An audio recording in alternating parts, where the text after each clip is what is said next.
Hey everybody, this is Mr. Baker. This is our second video of our fourth section in Unit 2. So we talked about photosynthesis, how plants use solar energy, water, and carbon dioxide to make glucose and give off some oxygen.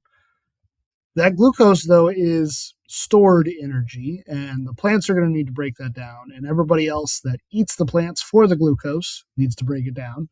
So we're going to talk about cellular respiration as the mechanism to do that and get some usable energy out of it.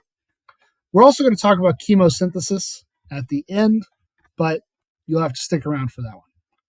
Cellular respiration itself is the exact opposite of photosynthesis as far as the chemical equation. So if you go back in your 4A notes and you look, you'll see these are the exact opposite equations.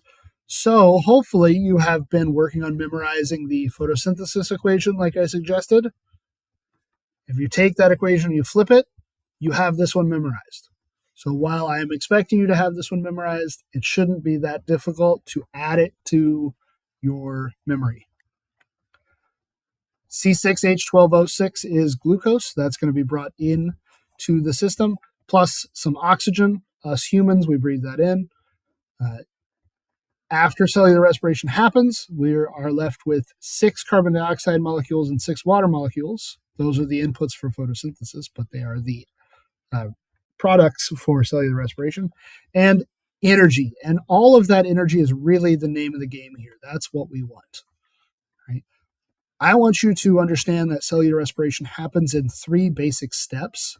The first is glycolysis, the second is the Krebs cycle, and the third is the electron transport chain. Glycolysis, the cutting, the lysis of glucose, happens in the cytoplasm. The cytoplasm is where that happens. The products of it are brought into the mitochondria. The very center of a mitochondria is called the matrix, the mitochondrial matrix. That's where the Krebs cycle, which is sometimes called the citric acid cycle, happens. And then those products are taken to the electron transport chain. All 3 of those steps make some ATP, right? And this is the other half of that flow chart that we started last section, right?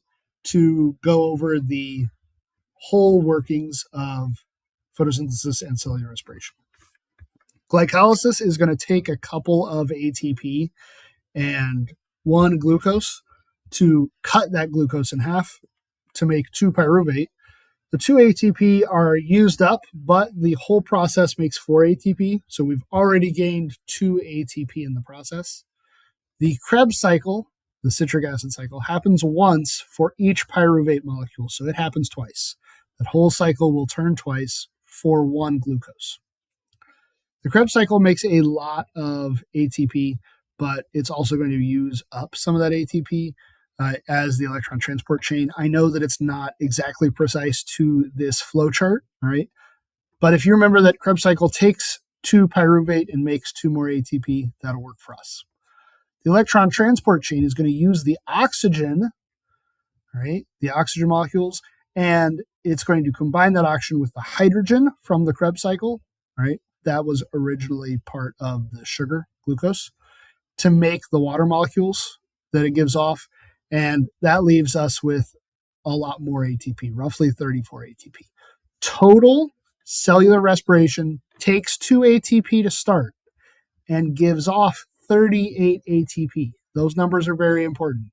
Gaining 36 adenosine triphosphate molecules for every 1 glucose consumed is a great output, and it's what keeps our bodies going. Right? God has designed this whole system to give us usable cellular energy in the form of adenosine triphosphate. If you have the photosynthesis part of this flowchart already in your notes, you can just add the respiration part. But I think it's a very good idea for you to draw the whole thing connected together so you can see where the light, oxygen, carbon dioxide, and water are used, as well as how glucose comes out of the Calvin cycle and goes into glycolysis. I would like to see this flowchart in your notes. It's probably a good idea to just click pause, put the paper over your screen and trace it, but I'm not looking for perfection. I do want all of this in your notes. And because of that, I'm not asking any questions this section, just FYI, right? Now, if you have oxygen, you can do all that. It's called aerobic respiration. If you don't have oxygen, though, you have to go through something called anaerobic respiration.